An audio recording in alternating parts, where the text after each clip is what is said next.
All right, I'm going to cut to the chase. Dr. Craig has only two sources of historical evidence, in reality, the epistles and the Gospels. Point blank, my argument is the Gospels have no relevant value as historical sources, and the epistles don't tell us anything we can prove was unnatural. First up, the Gospels record myth, not history. I wanted to debate that subject with Dr. Craig today, but he didn't want to, so now I can only give you some examples proving my point, so I can leave room to discuss the many other topics in this debate. But I can assure you, if I had more time, these examples could be multiplied a dozen times over. One of the clearest examples of myth-making in the Gospels is the Barabbas narrative. According to Mark, the Romans occupying Judea had a custom of releasing a prisoner every year on the Jewish holiday, whoever the Jews voted for. So Pilate asks the Jews if they want him to release Jesus Christ. And instead, the chief priests convince everyone to ask for Barabbas instead, a convicted murderer who had rebelled against Rome. Now, there is no evidence the Romans ever had such a custom of releasing just any prisoner the Jews wanted. Nor is it at all plausible the Romans certainly would not let loose a murderer and a traitor, least of all because the very people who rebelled asked them to. But Mark's story clearly copies an actual ritual the Jews performed at their temple every year at Yom Kippur. 2 goats would be selected. One would be chosen to be the scapegoat, and all the sins of Israel would be placed upon it, and it would be released into the wild, to be claimed by the devil. While the other goat would be sacrificed, and its blood would atone for the sins of all Israel. Now, as it happens, Barabbas is a fake name. In Aramaic, it means son of the father. So here we have 2 sons of the father, Barabbas and Jesus. One who carries the sins of Israel, murder and rebellion, and is released to the mob, and the other whose blood atones for the sins of all Israel. So here we have a historically unbelievable story involving a man with a fake name that nevertheless carries deep symbolic meaning. By definition, that's a myth. This story has been constructed by the author for its symbolism. It's not a historical report of anything that actually happened. Now, there are many more examples like this surveyed in the works of biblical scholars like Randall Helms and Thomas Brody and Burton Mack and Jonathan Reed and Helmut Koester and many more. As scholars have long known, all the Gospels are filled to the brim with stories deliberately constructed for their symbolic and literary meaning rather than their historical verity. For example, one indicator of myth is the inclusion of implausibly convenient story structure, what literary scholars call deliberate irony. Mark, for example, has Jesus constantly talking about the reversal of expectation as the message of the gospel, teaching with many parables that the least shall be first, the high will be brought low, the meek shall inherit the earth, the poor shall be rich, and so on.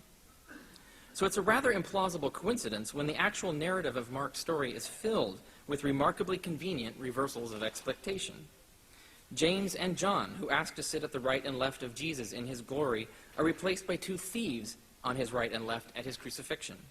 Simon Peter, Christ's right-hand man, who was told he had to deny himself and take up his cross and follow, denies Christ instead and is replaced by a different Simon, Simon of Cyrene, a stranger who actually takes up his cross and follows.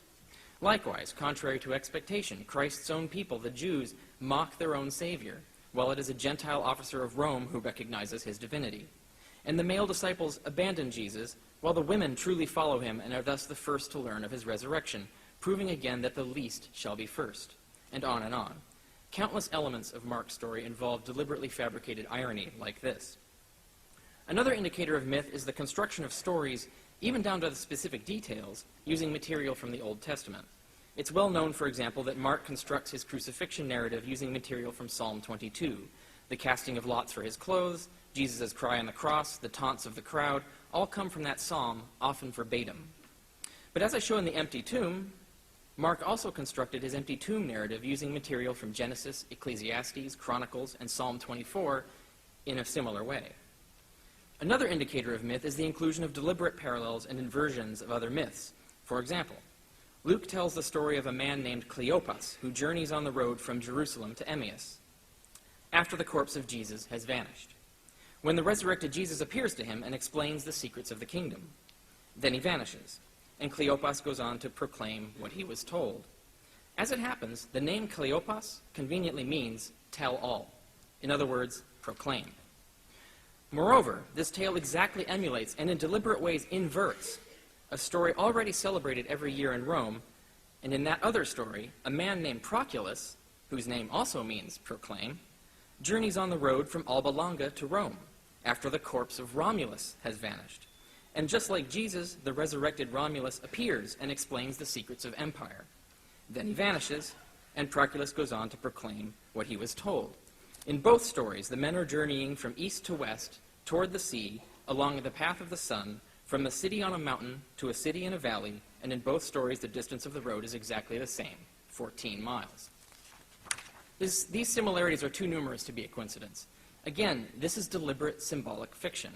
And like many myths, the way the story is changed is the whole point. The similarities tell us what story to compare it to, while the differences tell us what the author wants us to learn from that comparison. Romulus told Proculus that if the Romans are virtuous, they will conquer the world. But Jesus told Cleopas that the virtuous will join a spiritual kingdom instead of a physical one.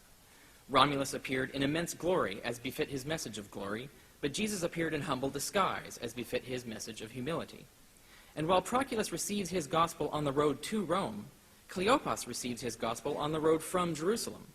So while the old story implies all roads lead to Rome, the new story implies all roads lead from Jerusalem. In almost every detail, the stories are identical or exactly the reverse. Another indicator of myth is the reification of imaginary people into real people. In the Gospel of John, for example, a new character is invented, Lazarus, whom Jesus raises from the dead, an amazing event none of the other Gospels apparently had ever heard of. Suddenly appears in John.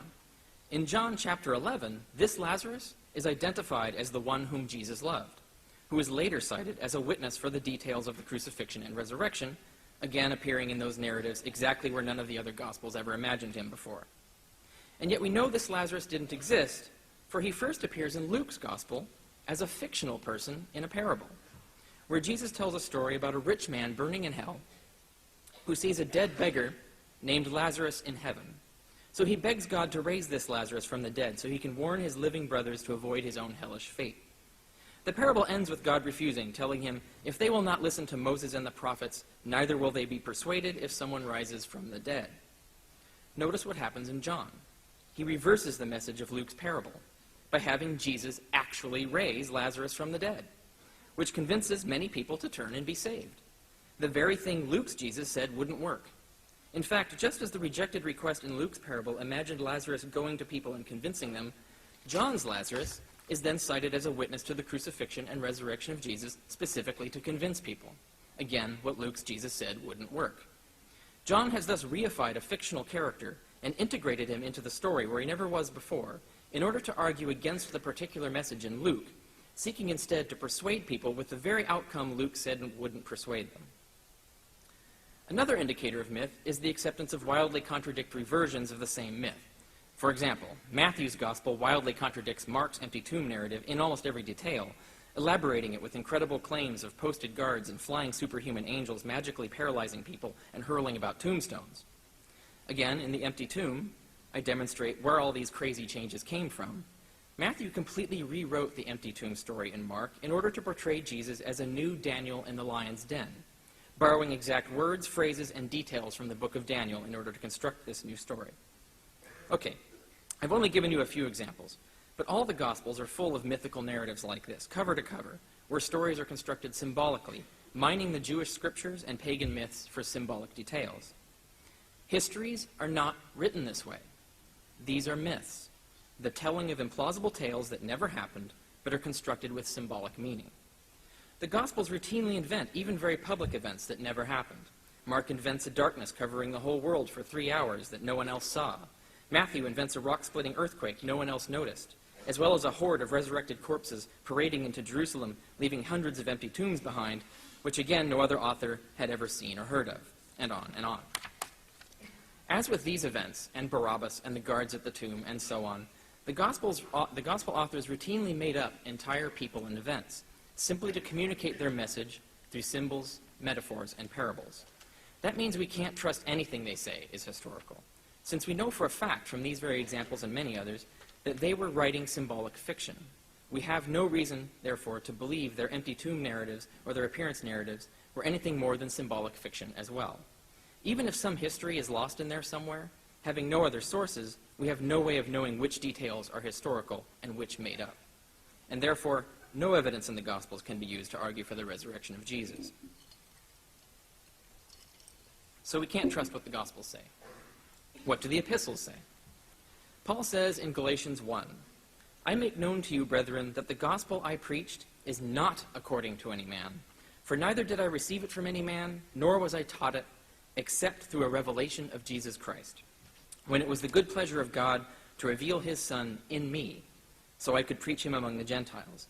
I did not confer with flesh and blood right away, nor did I go to Jerusalem to see those who were apostles before me, but I went off into Arabia, and then back to Damascus. Then only after 3 years did I go to Jerusalem to visit Cephas. And even then I remained unknown by faith